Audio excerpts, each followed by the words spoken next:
10వ తరగతి ఫలితాల్లో విద్యార్థులు అత్యుత్తమ ప్రతిభ కనబరచాలని దుంపలపల్లి 4, 5వ వార్డు కౌన్సిలర్లు అధికం బాలకిషన్ గౌడ్, కోలా నిరోష వెంకటస్వామి గౌడ్ అన్నారు. రానున్న భవిష్యత్తుకు 10వ తరగతి పరీక్షలే ముఖ్యమని, ప్రతి ఒక్కరూ వీటిని ఛాలెంజింగ్గా తీసుకొని చదవాలన్నారు. పరీక్షల సమయంలో ప్రతి విద్యార్థి కూడా సెల్ ఫోన్లకు, టీవీలకు, సోషల్ మీడియా మాధ్యమాలకు దూరంగా ఉండి చదువుపైన ప్రత్యేక శ్రద్ధ కనబరచాలన్నారు. సిద్దిపేట జిల్లా దుబాక మున్సిపాలిటీ దుంపలపల్లి జిల్లా పరిషత్ ఉన్నత పాఠశాలలో ఎంఈఓ పాఠశాల ప్రధానోపాధ్యాయులు ప్రభుదాస్ ఆధ్వర్యంలో 10వ తరగతి విద్యార్థులకు 9వ తరగతి విద్యార్థులు ఫేర్వెల్ డే కార్యక్రమం నిర్వహించారు. అంతకుముందు జ్యోతి ప్రజ్వలన కార్యక్రమం నిర్వహించి బ్యాడ్జీలను అలంకరించారు. 4, 5వ వార్డు కౌన్సిలర్లను గ్రామ వ్యాపారవేత్త రాములు, ఎంఈఓ ప్రభుదాస్ ఉపాధ్యాయులతో కలిసి సత్కరించారు. విద్యార్థులు ప్రత్యేక నృత్య ప్రదర్శనలు చేసి తెలంగాణ సంస్కృతి సంప్రదాయాలను అద్దం పట్టే విధంగా అందరినీ ఆకట్టుకున్నారు. ఈ సందర్భంగా వారు మాట్లాడుతూ ప్రతి విద్యార్థి కష్టపడి కాకుండా ఇష్టపడి చదవాలన్నారు. 10వ తరగతి ఫలితాల్లో ఉత్తమ ప్రతిభ కనబరిచి పాఠశాలకు, గ్రామానికి, మండలానికి మంచి పేరు తీసుకురావాలన్నారు.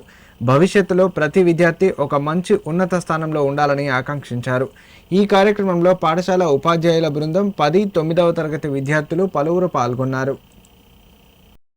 ఈ ఫేర్వెల్ పార్టీ ఫంక్షన్ వీడ్కోలు అనేది ప్రతి విద్యార్థులకు ఉంటుంది. మీరు భవిష్యత్తులో మంచిగా ఎదగాలంటే మంచి చదువుకొని ఈ ఎస్ఎస్సి ఎగ్జామ్స్ ఇళ్లలో మీరు ఫోన్లు కానీ టీవీలు కానీ ఆఫ్ చేసి ఎగ్జామ్స్కు ప్రిపేర్ అయ్యి మంచి ర్యాంకులు తెచ్చి మా యొక్క దుంపలపల్లి జిల్లా పరిషత్ ఉన్నత పాఠశాలకు పేరు తేవాలని నేను యొక్క తల్లిదండ్రులను మరియు విద్యార్థులను మరియు గ్రామ యువకులను కూడా కోరుకుంటున్నాను.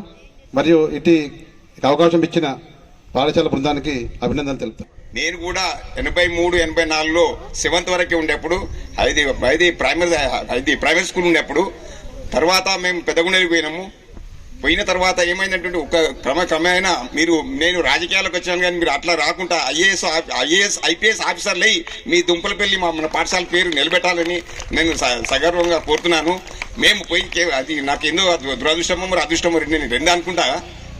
పోగానే 83, 84 బ్యాచ్ నుంచి 85, 86 బ్యాచ్ పోగానే పెద్దగుండెల్లో ఇది ఎన్నికలు ఉండే, అప్పుడు స్కూల్ ఎన్నికలు ఉండే. అప్పుడు కూడా ఓట్లు వేసి గెలిపించారు. అప్పుడు యునానిమసే.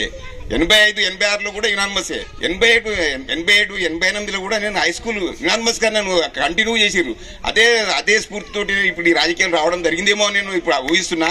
నిజంగా అటువంటి నా స్థానం సంపాదించుకోకుండా మీరు మంచి ఉన్నత స్థానాన్ని పొందాలని ఆశిస్తూ ముగిస్తున్నా.